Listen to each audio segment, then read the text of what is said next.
অবসান হতে চলেছে সমস্ত জল্পনা কল্পনার। কেন্দ্রীয় স্বরাষ্ট্রমন্ত্রী অমিত শাহের সঙ্গে বৈঠক করলেন তীব্রামথার সুপ্রিমো প্রদ্যোৎ কিশোর।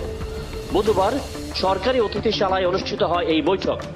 রুদ্ধদ্বার এই বৈঠকের শেষে প্রদ্যোৎ কিশোর দেববর্মন তার সামাজিক যোগাযোগ মাধ্যমে একটি পোস্ট করেন।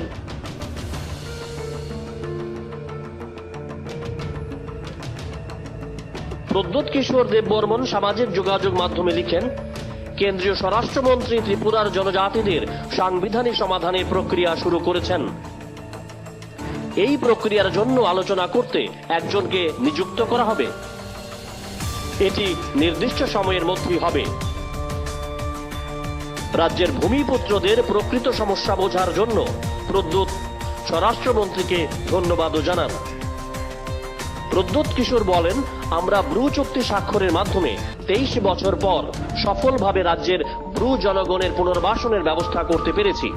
প্রদ্যোৎ স্পষ্টভাবে বলেন, আজ জনজাতিদের বেঁচে থাকা এবং অস্তিত্ব সুরক্ষিত করার জন্য আরও একটি আলোচনা পর্ব শুরু করেছি।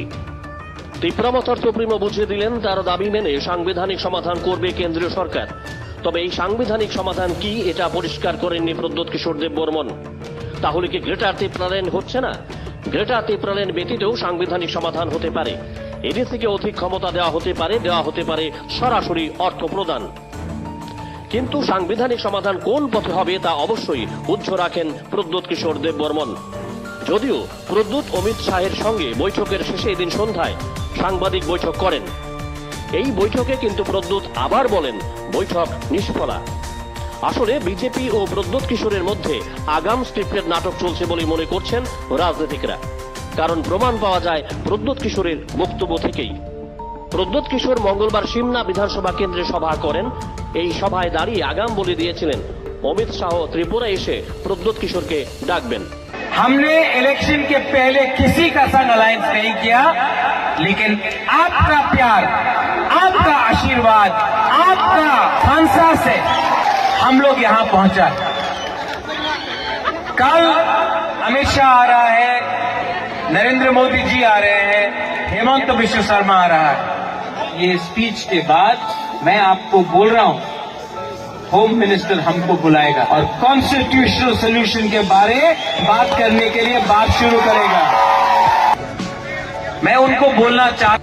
নির্বাচনের ফলাফল ঘোষণার পর প্রদ্যোৎ যে বিজেপিকে চাপে রেখে জনজাতিদের চোরকির মতো ঘোরাচ্ছেন তা দিন দিন প্রকট হয়ে উঠছে জনমনে।